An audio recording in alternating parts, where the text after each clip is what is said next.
Welcome back to Morning Trade Live. We focus on the big picture ahead of this morning's opening bell. Joining me now, Liz Ann Sonders, Chief Investment Strategist at Charles Schwab. Thank you so much for being with us, Liz Ann. We have some back and forth action, and always glad when you're here to sort of make sense of some of the headlines. I'd like to start with the Trump Powell story. It certainly has grabbed everyone's attention over the last 24 hours. Do you have different scenarios that you're setting up, or what do you think? I mean, I know we have the two Kevins on our minds, but the big picture is if he is removed early, what does that mean? Was yesterday a test? A minor test, though. I saw some of the commentary throughout the day yesterday with words like, equities plunged and bond yields surged. I wouldn't call it that extreme a day, but I think there may be a little bit of that water testing happening right now. But to the extent that something actually gets done, Powell gets fired, which doesn't appear to be the case that the president has the authority to do that. I think it would be a decided negative for the equity market, but I think these are maybe trial balloons. In terms of the Kevins, full disclosure, I've known Kevin Warsh for 20 years.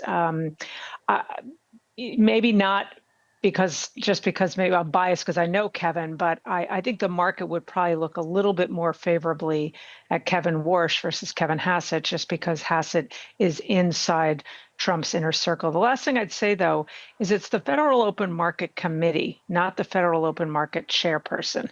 So it's the committee that makes monetary policy decisions. So I'm not really worried about political influence in terms of an aggressive move by the Fed just to appease the administration. Yeah, I mean, you make a great point about the committee, and the committee was somewhat mixed, right? I mean, some wanted one cut or two cut, but there was the group that wanted to cut and the group that was willing to sort of stand pat. And that was somewhere down the middle, roughly. Nicole, right? I think that's the nature of the environment right now. You've seen it in the dots plots. You hear it when you get the Fed speakers out there. There's a wider dispersion in terms of forecast expectations, beliefs on the part of Fed members. And I think that's reflective of this highly uncertain period that we're living in. So I would expect to continue, that you do see a wider spread in terms of not just expectations where the Fed funds rate is going to be, but the economic background conditions associated with that. Yeah, it's a great point. Important to point out that even if you change the chair, it's not like a blanket move that we get a rate cut, because there are a lot of folks contemplating a lot of information.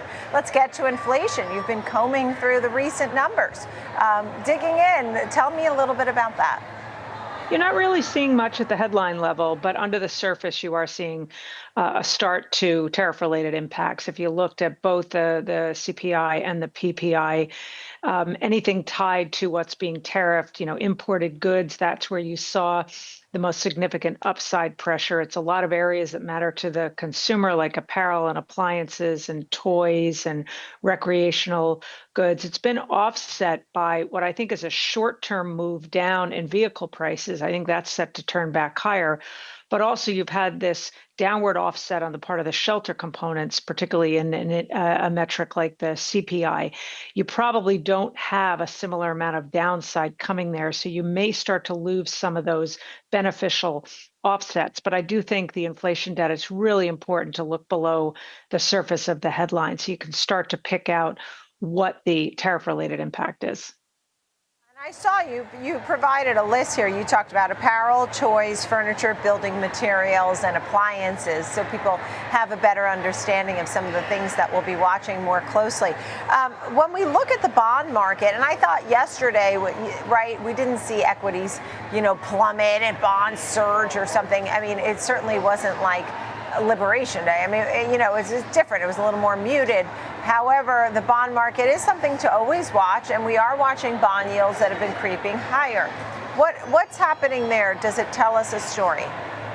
Yeah, well, I think in terms of the implications of moves in bond yields, particularly the 10-year with the equity market, and that's the yield that matters most from a correlation perspective. But the correlation between bond yields and stock prices moves around. At times it's a positive correlation, at times it's a negative correlation. I think the answer to whether it's positive or negative is a function of whether bond yields are moving more based on the inflation data or more based on the growth data.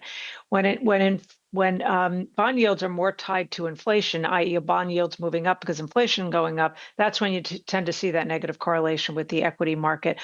In the case of it tied to growth, if you don't have that attendant concern about inflation and bond yields are moving up simply because growth is improving, that's obviously a much better backdrop for equities. But there's a speed factor too, and that's the key thing that we learned in that period between April 2nd and the intraday low on April 9th. It was the speed of the move up in the 10-year yield that was unsettling to the equity market. So it's the why behind the move, it's also the speed that helps you gauge the implications that that has for the equity market.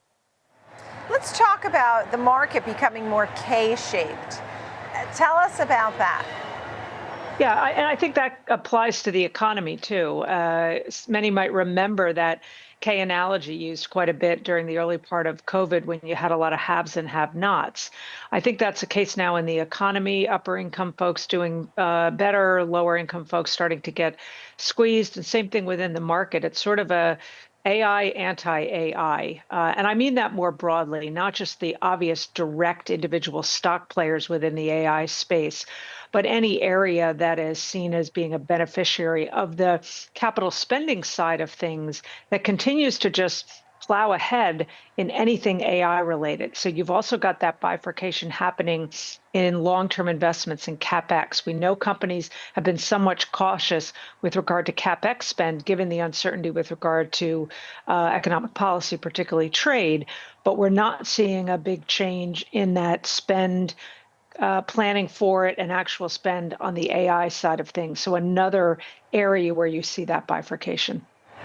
And your recommendations now, I know you're always looking for quality, Liz Ann, your recommendations at this time. Yeah, I think there is some complacency that is built in. Sentiment is starting to look maybe not frothy, but again, complacent. And I think that is a backdrop where you do want to stay up in quality. I also think from a factor perspective, as you know, Nicole, we're very focused on factors. To use maybe older lingo, and I've been in this business almost 40 years, I think this is an environment where you want to be GARPy, growth at a reasonable price. So that blend of both growth and value-oriented factors. The net is that it represents part of what sits under the quality umbrella, but I think maybe that's an old school way to think about the way to approach the market. Look for value, but don't sacrifice growth. Liz Ann Sonders, always great to see you. Thank you so much for being on with us My this pleasure. morning. Thanks, Nicole. Liz Ann is Chief Investment Strategist at Charles Schwab.